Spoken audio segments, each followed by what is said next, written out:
Welcome to the First Customers Podcast. Today we have Ron Karr. He's the creator of the Velocity Mindset, and he's helped his clients increase their incremental revenues by over $1 billion over the course of his 30-year career. Ron, welcome to the show. It's an honor to have you here. Thank you, Paris. It's a pleasure for me to be here too. Let's start off by talking about how you got your very first customers. My very first customer was Maryland Blue Cross and Blue Shield. 1988, after I just started this brand new business as a sales trainer. And I got it within 2 weeks, and all I did was cold call.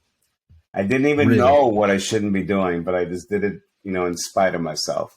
And but my business didn't stay the same in the next 33 years. It morphed. Morphed from being a sales trainer. Then the things I liked about it, but things I didn't like about it, and then it morphed into being a keynote speaker and being more of an advisor. And the reason why it morphed is because sales training has a connotation to somebody as being valued at much lower than a keynote or an expert coming in the keynote or an advisor to CEOs. And obviously I had a plan that I wanted to make X amount of money, but also make an X amount of impact on people's lives. So that's why I gravitated more towards the keynoting and the advisor to corporations and entrepreneurs. Okay, so you've advised a lot of companies and helped them get customers. Go through some of your advice, maybe some of the most common problems that companies have getting those very first customers. Well, again, number one is, I use the velocity mindset because it all culminated in velocity mindset. And let's just ask you a question, Paris. When you hear the word velocity, what's the first word that comes to your mind? Speed. Right. And that's what people think this is all about, and it's not. Okay. Because the true definition of velocity, the physics definition, is speed with direction. Okay. And so when I use the word direction, I'm talking about the end in sight you start with first. The example that I give is, let's suppose you go to, what's the nearest big airport by you? In Vancouver? Birmingham Airport. Mm-hmm. Okay, so you go to Birmingham, and let's suppose you want to go to Miami. And you ask the pilot, so we're going to Miami, and he says, nope, we go wherever the winds take us. Would you stay on that plane? No, sir. Of course you wouldn't. Because pilots start with the end in sight first. Okay, I'm going to Miami. They don't start with Birmingham, where they are. They go to Miami. And they work their way back to find what are the 2 or 3 waypoints, meaning if we go over them, we know we're on our way. They factor in all the potential obstacles and objections, storms, winds, and everything. And they create the best path forward to get in the safest and fastest amount of time. Right. And that's what we have to do, because when we don't start with the end in sight, we waste a lot of time because we're doing actions that are not germane to our purpose. And this goes for everything, whether you're doing a business plan for a business, whether you're about to make a sales call with somebody. If you don't have that goal in sight, like, for example, sales executive will call me up. He goes, I got this big meeting. I said, great. What's your goal? I want to close a deal. Wait a second. What appointment is this in your sales cycle? Oh, it's my first call. Oh, that explains it. So you have a 1-call sales cycle, right? No. It takes about 5, 10. So you're going in on the first call with the goal to close it? If that's your goal, you know what's going to happen to them, Paris? They're going to puke in that call. Puke stands for people who utter knowledge about everything. They're going to talk and not listen because they're after one thing, which is making that person say yes. And they're not doing what they should be doing in the first call. A goal in the first call should be to qualify whether or not this opportunity is good for both of you.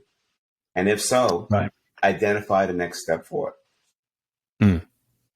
So if we don't start with the end in sight, we tend to get busy with to-do tasks because in our to-do list. But how many times were we so busy that day that we get frustrated because we had no time for ourselves, but yet we didn't do anything to move ourselves toward our goal? So, number one, start with the end in sight first, because it's the direction that's key to your velocity. And then number two, make sure that you only do the actions that support that. Yeah, that's really good. I think a lot of times maybe a whole sales process isn't fleshed out, or like you're saying, maybe they've got an idea of the sales process, but they don't have a goal per step. Right. And don't stay focused on each goal at each step and try to push too much up front. Okay. So what happens after that in kind of after that initial call, that initial having the purpose for qualifying the lead? How do you advise like moving to that next step? Before we can go after the initial call, we have to go to the next thing, is how to have the initial call. Okay. All we talked about is your goal. But we haven't figured out the goal of the customer. So what we have to do, if we look at neuroscience and look at the hormones, and we discussed this in the Velocity Mindset book, the first thing you have to understand is the hormones that are necessary to create engagement in someone's mind. So let's take the hormone cortisol. Cortisol is the fight or flight hormone. We all have it. You cannot get rid of it. That's not the issue. But the issue is it at a level that allows you to be engaged? For example, if you take a continuum, 0 to 10, 0 to 10, I'm trying to keep it in the screen here. And and if 10, is the top metric and 0 is 0, meaning no cortisol to a lot of cortisol, 10, where should you be?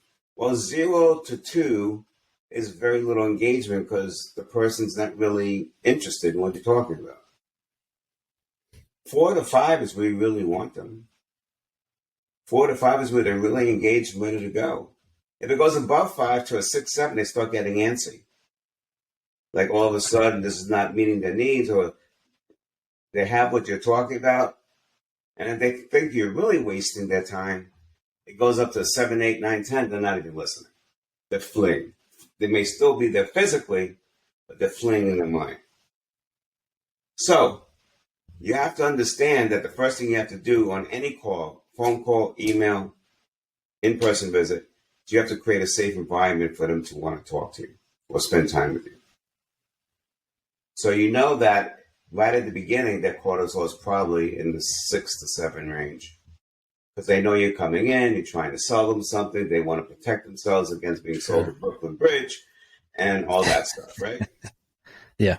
Well, if all you do is start puking on them about all the things you do, like, hey, Paris, how you doing? Hey, look, you have a meeting coming up because I do keynotes at a lot of sales conferences. Let me show you what I could be doing for your meeting.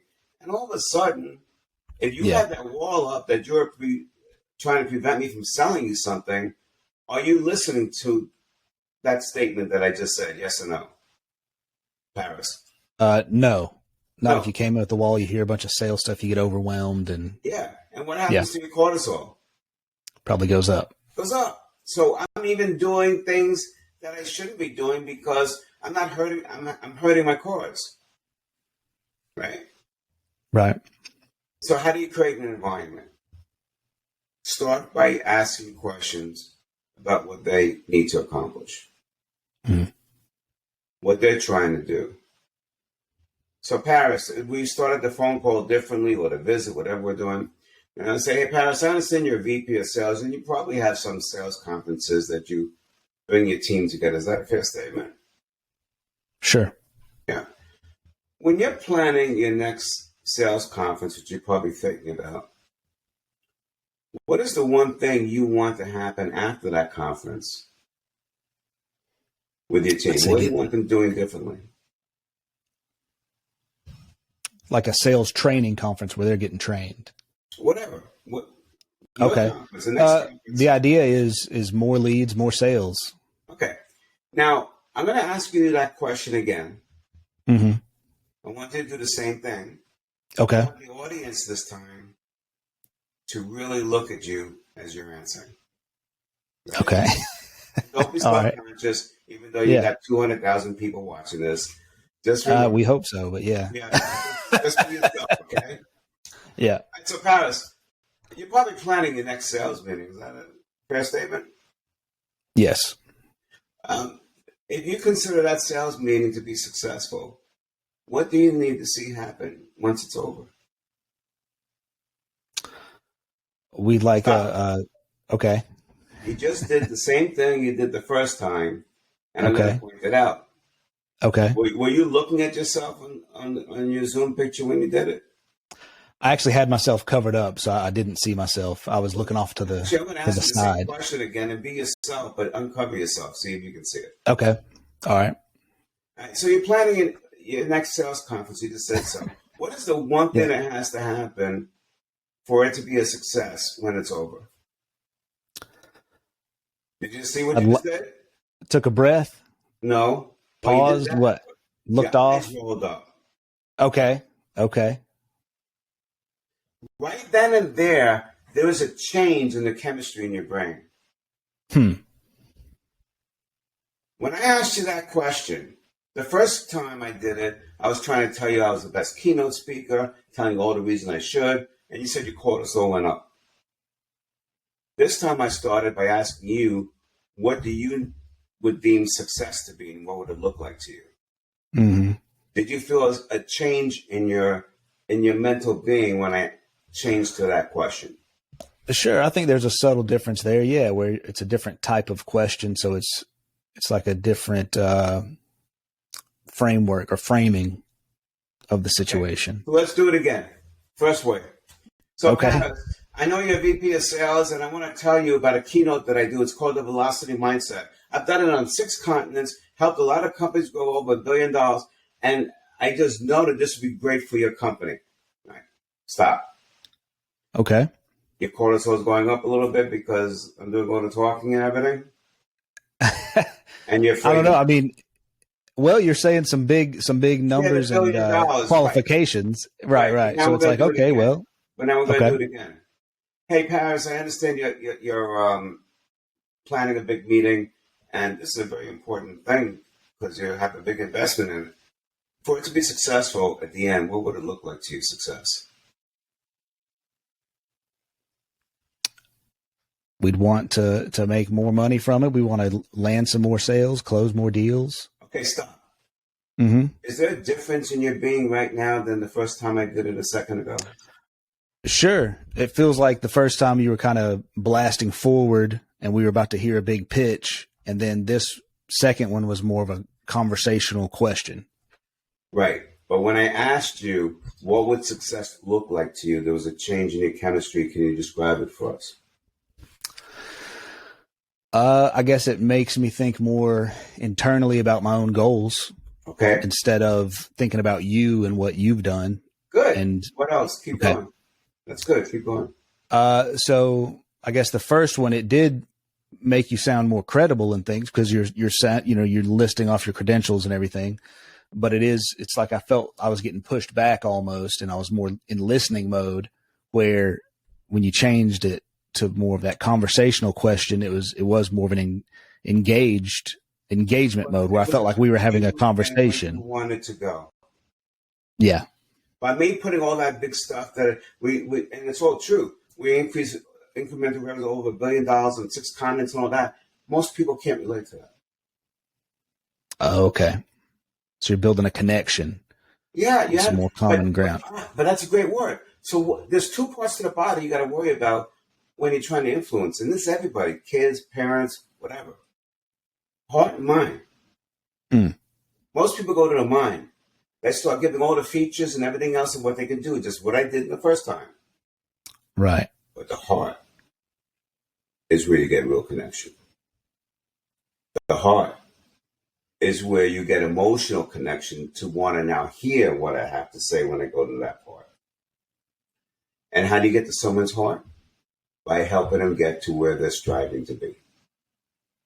Wow, okay. And asking them, what would it look like? Now, when I asked you that question, what would success look like? Because we're going to get to the other 2 hormones now, oxytocin and dopamine. Oxytocin is the hormone of trust. You have to have trust to be able to sell somebody, right? Is anybody going to buy you if they don't buy something from you if they don't trust you? No. There may be one or two nuts who would do that, but most wouldn't. Right? Sure. So when I started talking to you about all the things I did and I could do for you versus when I started asking you where you were trying to go and what was important to you, which one of those led to more of a trust in your part? Definitely the second one where you're asking about my goals. Why? I guess when you show interest in someone, it makes you feel more seen or more like brought into the conversation. Yeah, it does feel like you're building more of a connection by asking those type of questions instead of just performing. Yeah, exactly. And trust is an interesting thing. My good friend David Horsacker has the Trust Institute, and we've done a lot of books on trust. So if your audience wants to, read about trust, they should read Dave Horsacker's work. Yeah, we'll include a links to all the things we reference in the show links at the end of the show. But trust is earned. I didn't earn any trust by telling you all the good things I did. I started earning it by asking about where you want to go, because now you're saying he's interested in me. He wants to find out where I am. Trust is never a one-time thing. It's something that we have to continuously build upon in a relationship. But once it's lost, for whatever reason, like we missed a delivery, whatever, that's when it's hard to get it back. So we're not building enough trust yet to have the person say yes to the deal. We just started the journey of trust by asking them where they wanted to go. It's an important distinction. Dopamine is the feel-good hormone. Dopamine rides with oxytocin. You can't feel good if you don't have trust. Did you feel better about things the way the second conversation was about to go versus the first? Yeah, I think another word to put in there is you feel more understood. Yeah. When you get asked those type of questions. So you felt better. Right. So those are the three hormones: cortisol, dopamine, and oxytocin. It's a very simple formula. Find out where people are going, and then tell them how you can help them. If you do this right, that's cool. If you do this right, you will then only pick 1, 2, or 3 items in your features that speak directly to what the person wants. And you're just going to talk about those 2 things. So you wanted leads, Harris, right? Let me share with you how your salespeople are going to have better leads. When they learn this process of how to emotionally engage their prospects, they'll uncover more leads to more business opportunities. And they will happen immediately. Okay. All I have to talk about is that. Maybe something else that you want and more deals. And I'm not going to talk about anything else.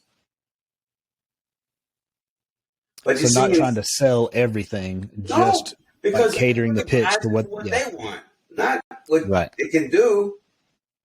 Yeah. Right? If I go in and start talking about 10 features and puking, people utter knowledge about everything. If I just puke at you about everything I can do for you, hoping that something hits the wall, and the first 3 or 4 don't even get close to it, are you listening to the next 6? Right. I've definitely done that, puked in many a sales meeting. So yeah, I've definitely seen that. It's like the more insecure you are in the meeting or the more you don't listen, the more you try to fill it up with all the bells and whistles that you offer. We think that if we're talking, they're listening, and that's absolutely the opposite. God gave us 2 ears and 1 mouth for one reason. Listen more and talk less.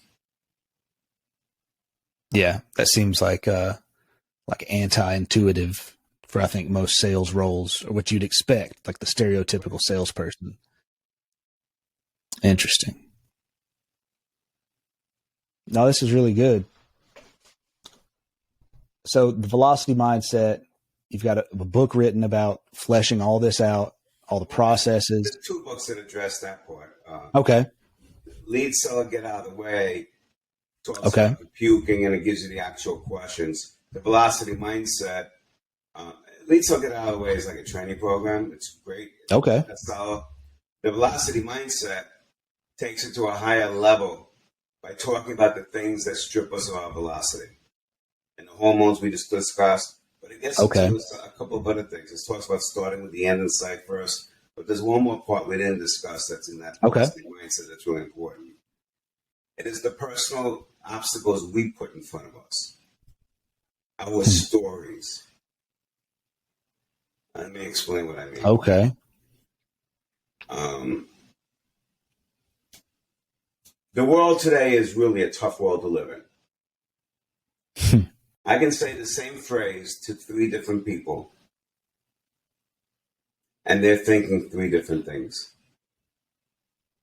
based on their biases and experiences in life. Right. In other words, each of them is creating a story as to what they think I meant by that statement. Yeah, because even as you said it, I was kind of mapping it to whatever issues I've heard about recently or something like that. Yeah, and it's your story. When I could be talking about something else that has nothing to do with that. Right. So, an example I like to give is, when Manhattan was still pretty run down in the 80s before it was rebuilt nicely like it is today. Harlem started, in all intents and purposes, at 100th Street, but it got pushed up because nicer buildings. So people were looking at the old buildings and saying, what can they renovate?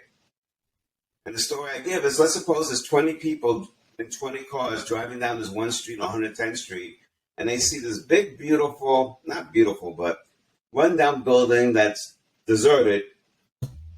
And they're saying, well, this is going to be a good area. Maybe I should invest and buy it for a dime, right? And get a return on my investment. 19 people are going to drive by and say, nah, it's too much of a big thing. I have no idea how to do it. And they give up. That one person who stops has the same issue. It's a big situation. They don't know how to do it. But they're changing the story. They're thinking about, the end inside. I can see this really working out in a renovated neighborhood. Okay. How do I do it? Well, I don't know. So maybe I need an architect. So I go to the architect and they take the ideas out of my head and then they put it down and they create a picture. Now we can feel it. We can touch it. Then I say, well, how do we build it? We get a contractor in. It gives us the information. Make the best decision. And before you know it, the building's go. The 19 people before had a story in them, had mine. I can't do it because it's too big and I don't know where to start. Right.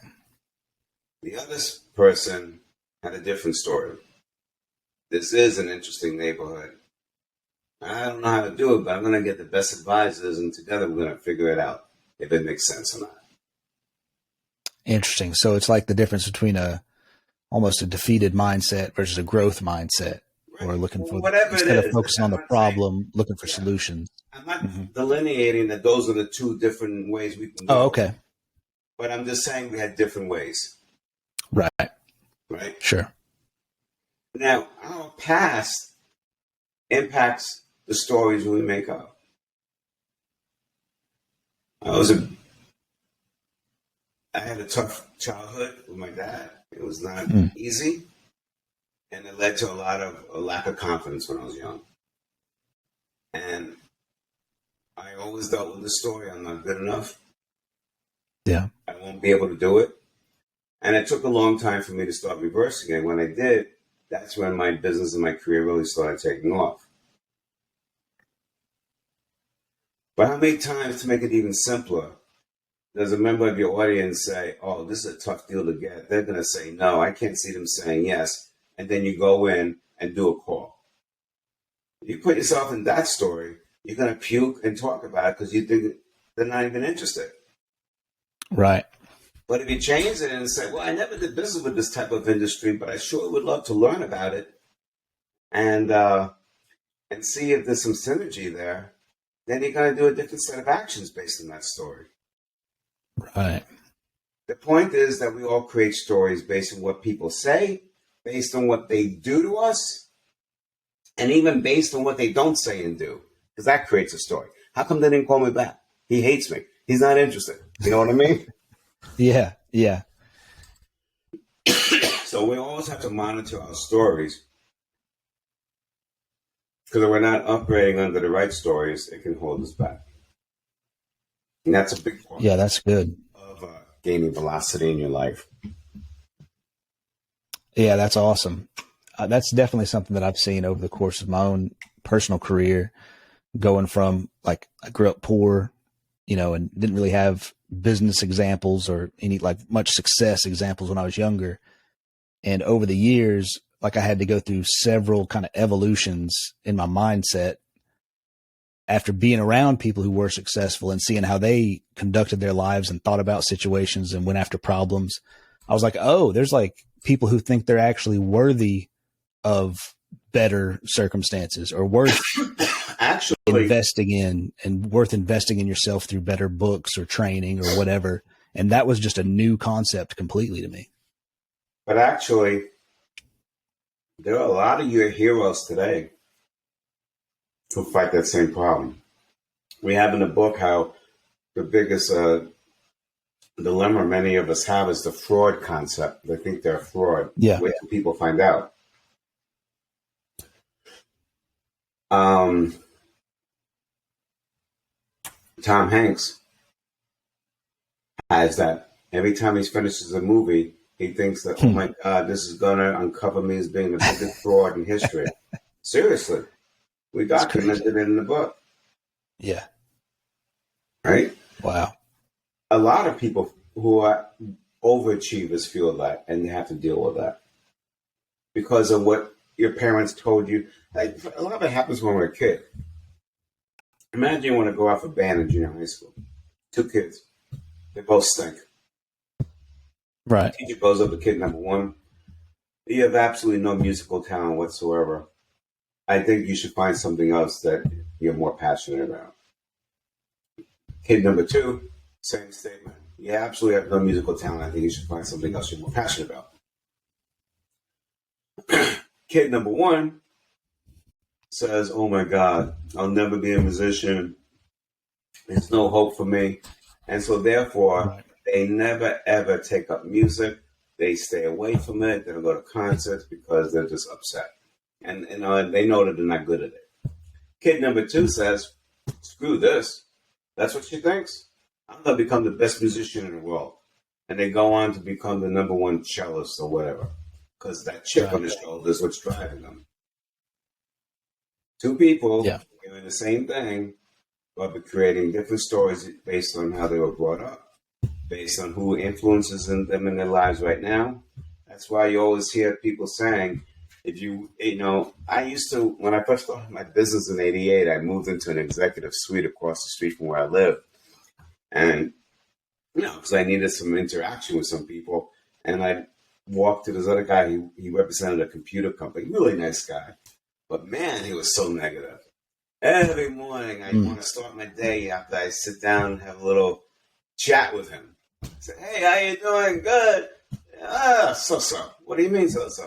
This customer doesn't do this, that customer. I fired him 3 weeks later for my morning coffee. Because he was depressing me. Right. His story wasn't good for me. I needed to put myself and associate myself with people that were looking what they were going to do, not what they couldn't do. Because I could easily fall down that rabbit hole myself. I was just about to ask you, how can we more intentionally create better stories for ourselves? So obviously one of the things is who you're associating with and what kind of stories they're speaking out loud that affects you. And also changing the way you think about yourself. Look, we all get doubts. Sure. So what I tell my clients, and I coach a lot of CEOs, by the way, what I say to my clients is, well, when they say, I can't do this, really? Like if a ball player's in a funk, right? A home run hitter, let's say. And now that they haven't hit a home run in 2 months, what are they thinking? These are professional athletes. They're thinking that they lost it. They're thinking that they can't do it. You know what I say to them? Go back to that best home run you ever hit in your life. You have that moment in your mind, they're going to go, yes. I want you to visualize it now. Before you even went up to the plate. Visualize what you were thinking about before you went up to the plate. Now visualize yourself going up to the plate and being in the same mindset, the same feeling as that home run. Tell me what's coming up for you. And it lowers their angst just by doing that, number one. But more importantly, when you make someone go through that, they realize, well, wait a minute, there's no reason why I can't do it again. I've done it before. That's my point to them. You've done it before. Physically, you can do it. The thing that's stopping you is here, not your physical, unless you're getting really old and 45. Yeah. And your skills are deteriorating where you just don't have no power. But I'm talking about the driven rut. Right. How do you get out of it? Because the rut is a story. Interesting.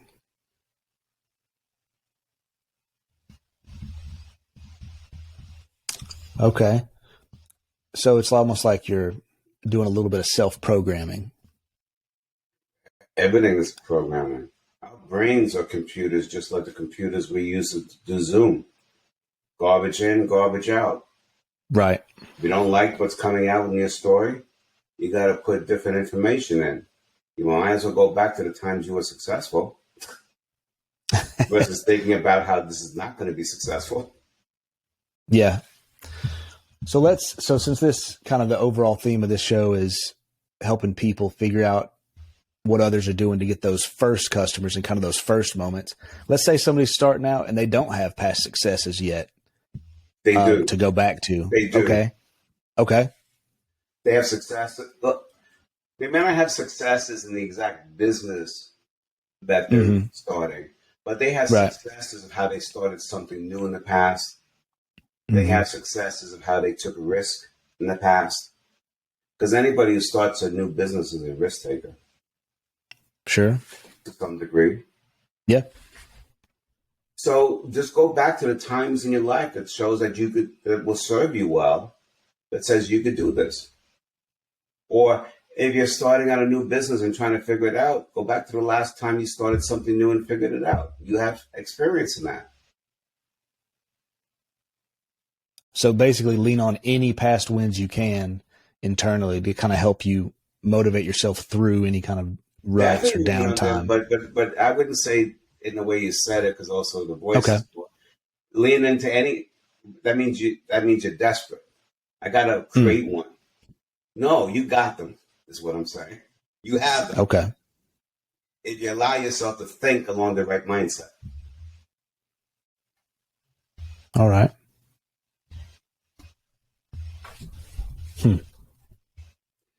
A big part of decision making to decide if we go forward or not. Very successful people use two things. They use the logic that they see, but they also use their intuition.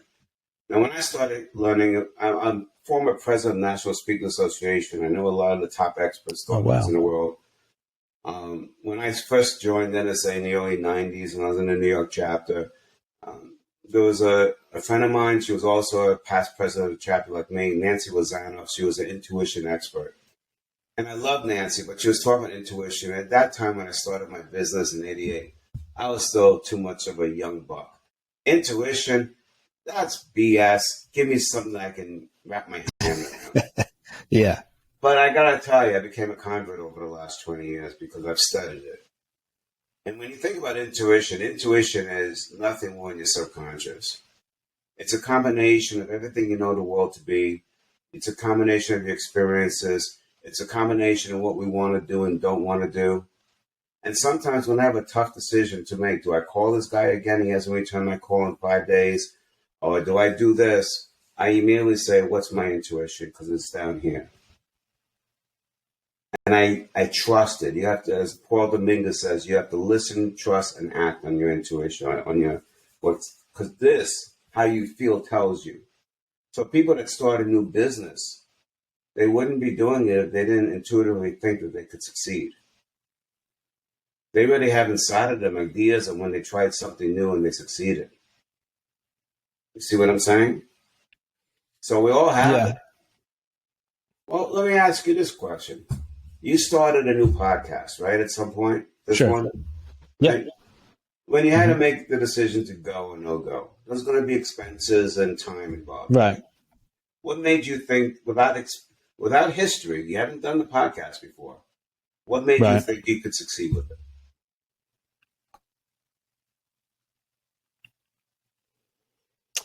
I guess it would be just believing that it was a worthy goal to go after, that it was beneficial, long-term value. What's a worthy goal? I think that the benefits of podcasting, like making new connections with people, and it can have like a lot of indirect benefits of building out your network with every connection that you make, and also any listeners kind of grows an audience. Okay. So you had experience in building out in networking and developing new relationships? Sure. Okay. Yeah, but just in a different way. Yeah, not in this way specifically. Right. But, and when you did that, your business got better? Yes. When you decided to network to get more relationships, were you engaging to get people to want to talk to you? Yes. Right. You got to engage people and have conversations. They were all part of your decision to go ahead and take the risk. Yeah. Is that a fair statement? Yeah. Yep. That's what I'm talking about. Yeah, I see what you're saying. It's everything about you that kind of tells you whether you want to or you don't want to. And many times when we shy away from it, it means there's something in our intuition that's pulling us back. It could be our passion for it. That's not as strong as we thought it was. It could be other things. Right. So, yeah, our subconscious is like the sum of our whole life experience. And the way we interact with our subconscious is just through our feelings. Yeah, the subconscious is more powerful than people think. And it really dictates a kind of story. So I'll give you an example, and this is all documented. If people are experiencing any kind of pain in their body, specifically back pain, fibromyalgia, joint pain, before you go and do anything to fix it, I want you to read the book Healing Back Pain by Dr. John Sarno. Dr. Sarno was a pain med doc in New York, NYU, in the early 80s. And he was confused. He didn't understand. He'd always write, the opiates or whatever, painkillers or muscle relaxers. But he couldn't understand in his mind, how does a dead nerve create pain? It's impossible. The nerve's dead. So shouldn't be sending any signals, pain or otherwise. Exactly. Right. So he was actually a precursor to some of the neuroscience findings because he started investigating the mind and Freud, and what he realized is whenever we get to something in our subconscious, the mind starts thinking about it. And it's something that we don't want, a bad memory or whatever. The mind tricks us and creates a diversion, i.e. pain, to get away from that thought. Now, this is the most simplistic way I can describe it for people. I asked them to really read the book, Healing Back Pain by Dr. John Sarno, because I've given this to a lot of colleagues, and every one of them called me up thinking, because they saw themselves, whether they had back pain, heart pain, whatever. Wow. And it gives you some good ideas. And all they're saying in that book is, all you got to do is allow yourself to go there. And you will have a better idea of how to deal with it. It's our fear that stops us. You with me? Yeah. So in the 1980s, the biggest drug that was out there was for ulcers. We never hear about ulcers anymore because the newer drugs in the early 80s, basically took care of that problem. What replaced that malady was back pain. And I had 4 back surgeries. Whoa. All right. I'm fused 9 levels in my back, which is a big deal. I still play golf, Wow. but it's a big deal. 3 years of hell of my life. Yeah. And Sarno died. I called up his successor, who he left to practice to. And I studied under him, the TMI program that Sarno created. And he warned me, you're already down the road with surgeries, so you got some other issues. This may not help you, but I think it can help in some degree. So I didn't stop my neck surgery, but what it did do, I met CEOs in that room, and they swore that they never had surgery because of this. I wish I had that 30 years ago because I would have avoided surgery. I know it in my heart because I know what I was going through. The abuse at home and everything that I had to overcome created stories inside of me that created pain in other areas. And, I was able to see it. And now today, even though I had the back surgeries, I use that process anyway because we don't outlive it. It's with us till we die. So when I'm about to go into something in my subconscious, I allow myself to go there because I know how to deal with it and I want to address it so it doesn't get in my way. So that book talks about going through that process and kind of how to kind of do that yourself. Okay, cool. Yeah, we'll include a link to that as well. What I put in the velocity mindset, how you got to start with what you want to be. For example, I had a dentist call me up about 4 years ago before the pandemic. He had a practice in Texas. I never met him. We did it all for Zoom. And he hired me, paid a significant fee to coach him. His practice was running $3 million. He wanted to get up to a $6 million win rate. I asked him, so he told me what success would look like. That was an answer to my question. And I said, okay, so what's stopping you from getting there? He goes, well, I'm in a middle class neighborhood. Those are my patients. They don't have a lot of dental insurance and they don't have a lot of discretionary funds. And every time I'm pitching $15,000 to $20,000 implants, because I know it's going to help them, because I look at their teeth and I wouldn't look at them if I met them at a dance. I can't get them to part with the 15, 20 grand. And I said, well, show me how you do that talk with them. And he did what most people do. He started puking about how he was going to do it and what he was going to do. When I taught him how to ask the patient before he even gets into the diagnosis, tell me, why do you want a different smile? Oh, I want to be promoted, and I just feel like this is going to stop me from getting promoted because they have to do press interviews and who would want a press interview with this? And I also want to get married. How am I going to find my significant other? So what you're telling me is that you're looking for a new smile to enhance your life, improve your chances of getting promoted, and improve your chances of being attracted to somebody else. Yes. Well, let me show you how I can help you do that. Wow. Then you talk about the 1, 2, or 3 things in your process that's going to lead to the smile, that's going to lead to the promotion, that's going to lead to that, and that's it. But now they're listening to you of heightened awareness because now you talk about something that they want. Sure. You got to emotionally connect it. So when he understood that framework, the velocity mindset, and when he started working with his people outside in the outside office, because they're also part of the sales process, we had a 6-month agreement. He paid me the whole thing up front. 2 months into it, he says, we can stop. I said, why? We're already on the run rate for $6 million. Wow. That's how fast it is. Yeah. I'm talking about instant results, Paris. Give you an example, another example. Well-known investment company, we all know it, called me up one day. This is a long time ago, about 10 years ago. And they said, look, we know our numbers. They know their market, too. They're written up in the Harvard Business Review as knowing, one of the things, if you want to get velocity, you better know who your ideal market is because you can't sell to everybody. Their ideal market was retirees. Why? Because their offices around the country were one-man offices, one-person offices. And so they couldn't deal with people that were doing active trading. They only wanted the retirees who wanted to know a good investment strategy. They agreed, and you talk to them once a quarter, show them the results, and see how it's going. So they knew exactly who they wanted.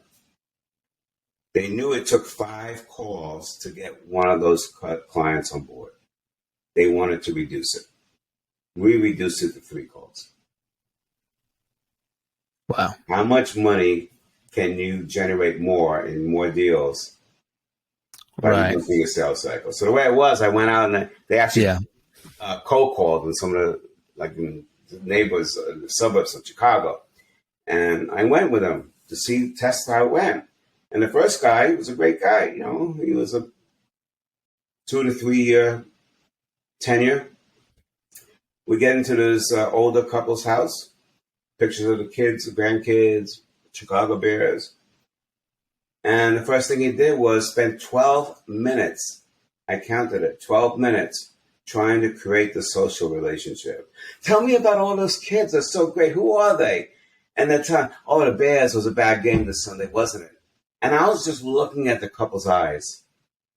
And while they were friendly, because they're Midwesterners, and they allowed him to talk, they were rolling their eyes. Who are these people? And as each minute clicked on the clock, what do you think was happening to their cortisol? It's going up.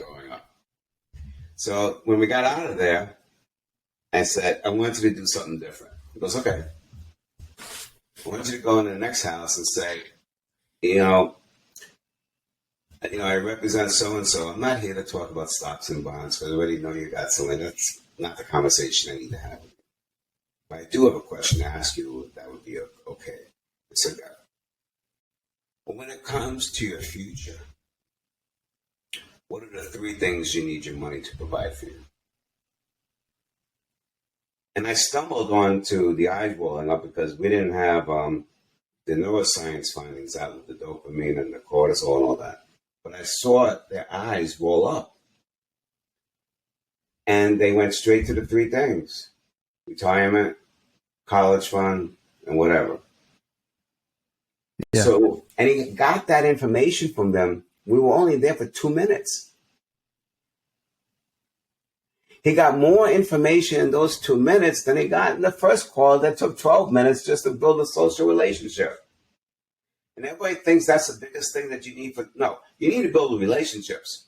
But the relationships that people want to build with the people they buy from are relationships centered on helping them get to where they want to be. Not building we all have enough friends already. Exactly. I think that's such a good point. Yes, I've been in so many calls where I've been being pitched, especially, and they start talking about random sports stuff and just all this totally unrelated because they're trying to just so obviously build some kind of rapport. And to me, it does the opposite because it's like, well, this is just a tactic because it has nothing to do with while we're talking. Yeah, to them, absolutely. So we got them down to 3 calls. They documented it.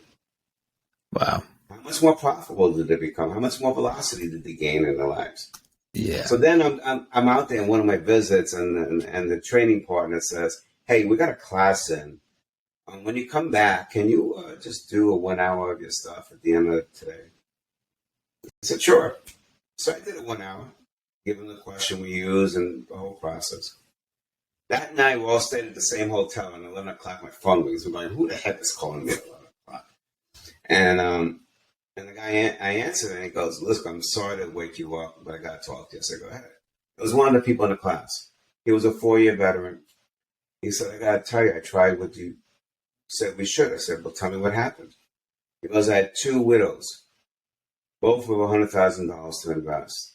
I'm speaking to one for 6 months, one for 3 months. I can't get them to move." So what did he do? I said, "I called both of them up tonight." The first one, I said, "I've been remiss." She goes, "Okay." Well, I realized all I've been doing was speaking about what I wanted to show you. I never asked you the most important question. "Would you mind if I ask you that?" She goes, "Sure. When it comes to your future, what are the 3 things you want your money to provide for you?" That were both widows. They both got into different conversations that they ever had with them before. And the neat thing, that night, before he called me, one of them committed their funds to him that night. Wow. And the other one allowed him to come back in for a second appointment. That's how fast they can work. Wow. So just changing the conversation, changing the questions. And he was going out, you said 6 and 8 months. And then with one conversation based on using your strategies. Correct conversation. Yeah. Just because you're having conversations with prospects doesn't mean you're having the right conversation. For sure. Man. I tell you what, this podcast has been so amazing getting to talk to people like you and the other guests on the show, because I learn something every time. And every time I feel like I have an idea of how it's going to go. And then it's totally different, especially this one. This has been crazy because we're already coming up on an hour and it took a totally different turn. I felt like you got up in my soul a little bit. Got me all self-reflective and I didn't expect that coming into this. But when we got up into your soul, trust was built. We felt better. Yeah. And to me, I felt like we're only here 20 minutes. It's an hour already. Yeah, it's crazy. That's the way we got to get our prospects and customers to feel. Because at the end of the day, I don't care what you sell. People only buy one thing: experiences. Experiences. As we're wrapping up, can you go back to your very first sale that you said you did through cold calling and compare, if you can remember, what you did in that sales process and compare that to what you recommend now? And maybe because you said you did some stuff wrong and use that as an example of kind of the before and after. I'm like everybody else. So sure. We won't make, but then I analyzed and I know I did it. But I think to answer that question, when I had my first client, I got that client in spite of myself. That's the answer. Because I was doing more puking at that time. I was talking about the kind of training I was going to do. And the guy turned out to be a nice guy. We became lifelong friends, and I helped him. But I don't think that approach would work today.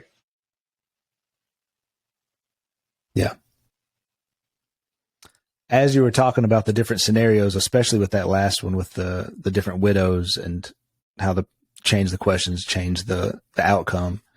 I'm going back to the most recent sales meetings that I've had even in the past week and looking at, okay, that would have helped clarify, because we had one client where they were, they wanted to get things started real fast, get a marketing campaign going. And I see now, if I would have thought about your specific way of approaching the conversation, we could have helped them clarify what they were even wanting, because, there's unlimited possibilities because we have a marketing agency, and there's just, you can do anything. You can do all kinds of things with marketing these days. The clarification is one of the questions we list in Lead Seller Get Out of the Way. Okay. Because it goes back to that story concept, because I can say the world is round, and I can say to 3 different people, and they'll all think about 3 different things, right? Based on how they interpret it. So you got to clarify. When we hear the same words over and over, I want to move fast. Well, clarify what you mean by fast. Clarify why it's so important to move fast. What's at risk if you don't move fast enough? So, but what I would advise your listeners, if they really want to get this and really increase their sales significantly, start the velocity mindset. Get what the whole thing about the mindset is. It's an easy read, but it gets you the whole, and then go read Lead Something Out of the Way, because then it gives you the actual questions to ask. Okay. I'm going to do it. You've convinced me. This has been awesome. I feel like every show I'm getting a new book because the person I interview has a book, and I'm so convinced by the end of it. And this has been awesome. I really appreciate your time, and I'll include links to all of Ron's books in the links to the show, so everybody can take advantage of those. Ron, again, thank you so much for being here. Thank you for what you're doing, Paris. The world needs you and other podcasters more than we know. And to your audience, just keep believing in yourself. Awesome. See you next time, everybody.